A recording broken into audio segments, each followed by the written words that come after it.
یہ وہ گروہ ہے جس کو صحبت رسول حاصل ہوئی، جس کا قرآن نے ثبوت دیا ہے۔ کیا کہا اللہ تعالیٰ نے؟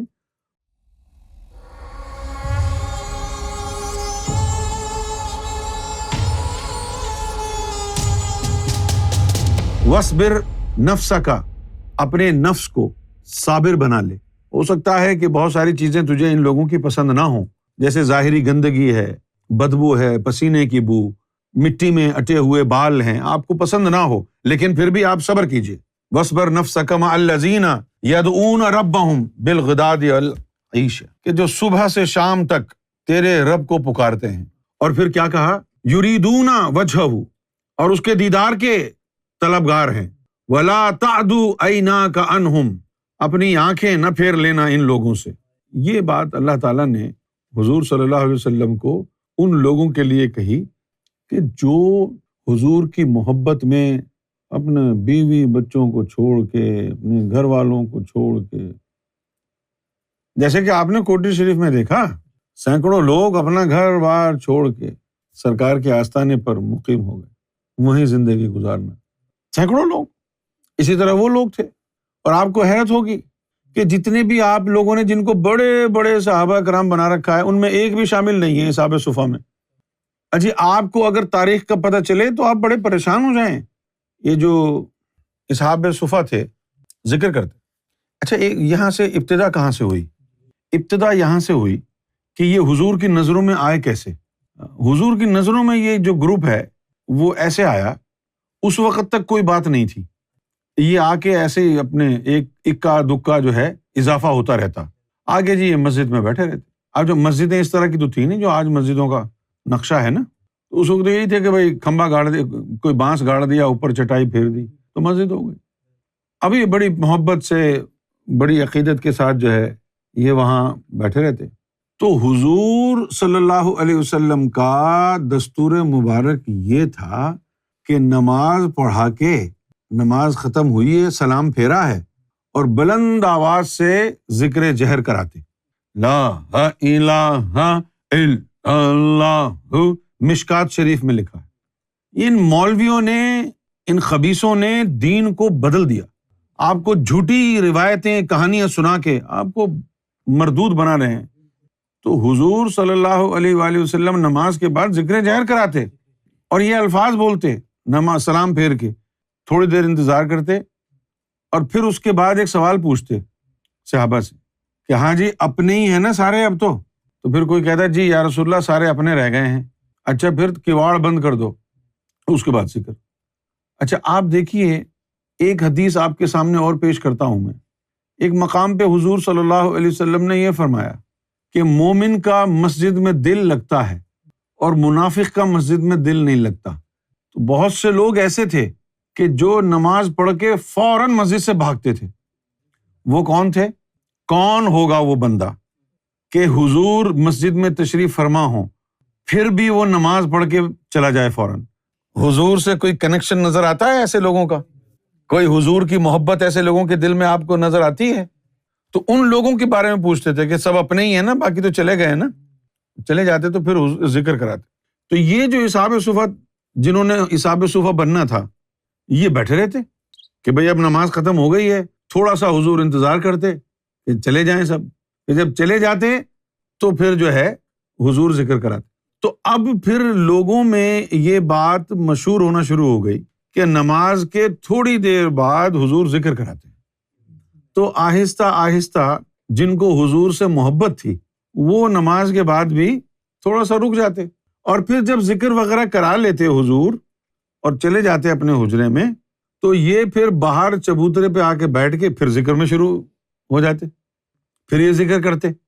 تو آہستہ آہستہ جو ہے، جو حضور سے پیار محبت کرنے والی روحیں تھیں وہ آہستہ آہستہ ان کے اندر شامل ہوتی گئیں۔ ایک دن کیا ہوا کہ یہ جو لوگ تھے، اب حضور کا تو دستور تھا کہ نماز کے بعد ذکر کرائیں گے تھوڑا انتظار کر کے، تو حضور تو نماز پڑھائی، انتظار کیا، ذکر کرایا، چلے گئے۔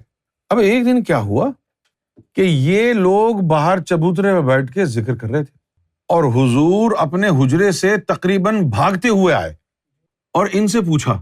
یہ وہ لمحہ ہے جب یہ نظروں میں آئے، یہ وہ لمحہ ہے کہ جس میں اصحاب صفا کا وجود قائم ہوا، جو یہ لمحہ میں بیان کر رہا ہوں۔ تو یہ ذکر کر رہے تھے، خوب مستی میں ذکر کر رہے تھے، حضور اپنے حجرے سے بھاگے اور پوچھا کہ تم لوگ ابھی کیا کر رہے تھے؟ تو انہوں نے کہا کہ آقا ہم اللہ کا ذکر کر رہے تھے۔ اچھا تم اللہ کا ذکر کر رہے تھے، کچھ اور نہیں کر رہے تھے؟ صرف یہی ذکر ہی کر رہے تھے بس؟ انہوں نے کہا جی بالکل صرف ذکر کر رہے تھے۔ بڑے متعجب ہوئے، پھر پوچھا کہ صرف ذکر ہی کر رہے تھے اور کچھ نہیں کر رہے تھے؟ انہوں نے کہا جی اور کچھ نہیں کر رہے تھے، صرف ذکر ہی کر رہے تھے۔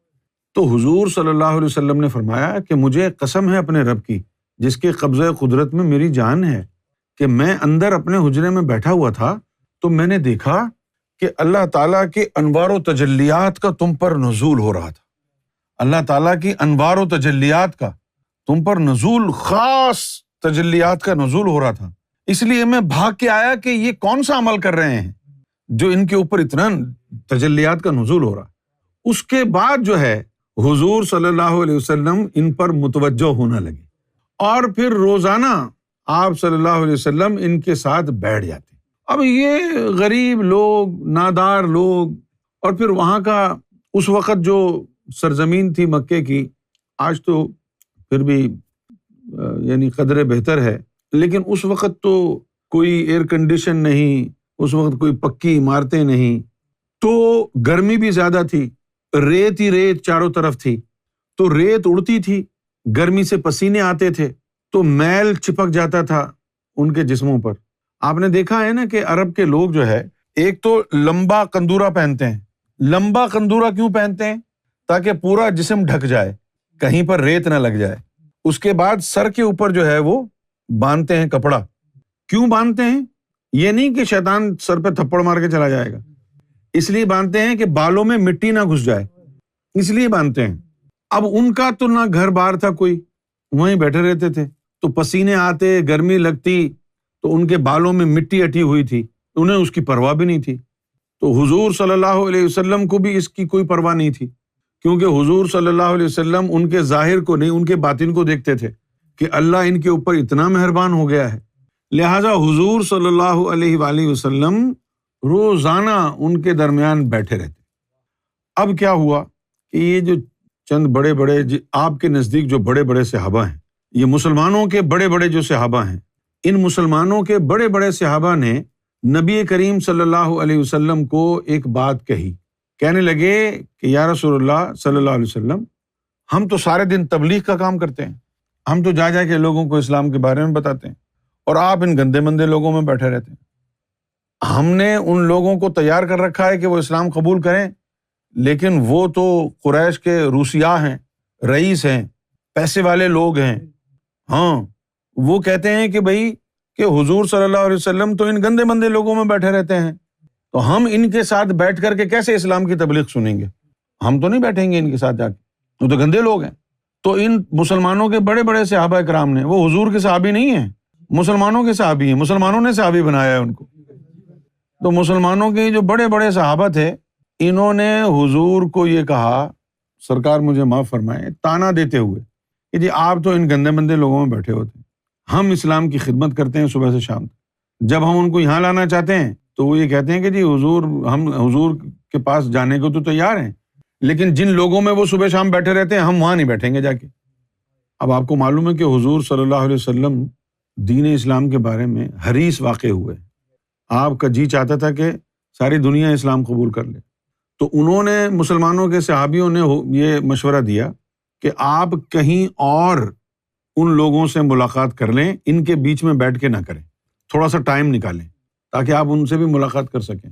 تو یہ کہہ کے چلے گئے، اور حضور سوچنے لگے کہ اگر میں کہیں اور ان سے ملاقات کر لیتا ہوں اور وہ مسلمان ہو جاتے ہیں تو دین کے لیے میں کرنے کو تیار ہوں، ایسا ان کے ذہن میں خیال آیا۔ جب یہ خیال آپ کے ذہن میں آیا تو اس وقت یہ آیت نازل کی گئی، وَاصْبِرْ نَفْسَكَ، کہ یا رسول اللہ صلی اللہ علیہ وسلم اپنے نفس کو صابر بنا لیں، مع الذین، یعنی اصبر نفسک مع الذین، اس کا مطلب ہے کہ ان لوگوں میں جو بیٹھنے میں آپ کو تکلیف ہوتی ہے اس پر صبر کریں، یدعون ربہم، جو پکارتے ہیں اپنے رب کو صبح شام، اور یریدون وجہہ، اور تیرے رب کے چہرے کو تکنے کے متلاشی ہیں۔ وَلَا تَعْدُوا عَيْنَاكَ عَنْهُمْ، تو اپنی آنکھیں ان سے پھیر نہ لینا۔ اور اس کے بعد کہا تُرِيدُ زِينَةَ الْحَيَاةِ الدُّنْيَا، کیا آپ نے ارادہ فرما لیا ہے کہ دنیاوی طور پر جو بھلے چنگے صاف ستھرے لوگ ہیں ان کو توجہ دیں گے؟ کیا آپ نے ایسا ارادہ فرما لیا ہے کہ ان لوگوں کو جنہوں نے دنیاوی زندگی کی زینت کر رکھی ہے، اچھے کپڑے پہن رکھے ہیں، کنگھی شنگھی کر کے تیل شیل لا کے بلوں کے گھر جا رہے ہیں؟ پھر فرمایا کہ وَلَا تُطِعْ مَنْ أَغْفَلْنَا قَلْبَهُ عَنْ ذِكْرِنَا، ایسے لوگوں کی پیروی نہ کریں جن کے قلب کو ہم نے اپنے ذکر سے غافل کر رکھا ہے۔ یہ ہیں جن کو اللہ تعالیٰ نے ریکمینڈ کیا حضور کے لیے کہ آپ ان کو اپنی صحبت میں رکھیں، اور جو مسلمانوں کے صحابہ ہیں ان میں ایک بھی شامل نہیں ہے ان میں سے۔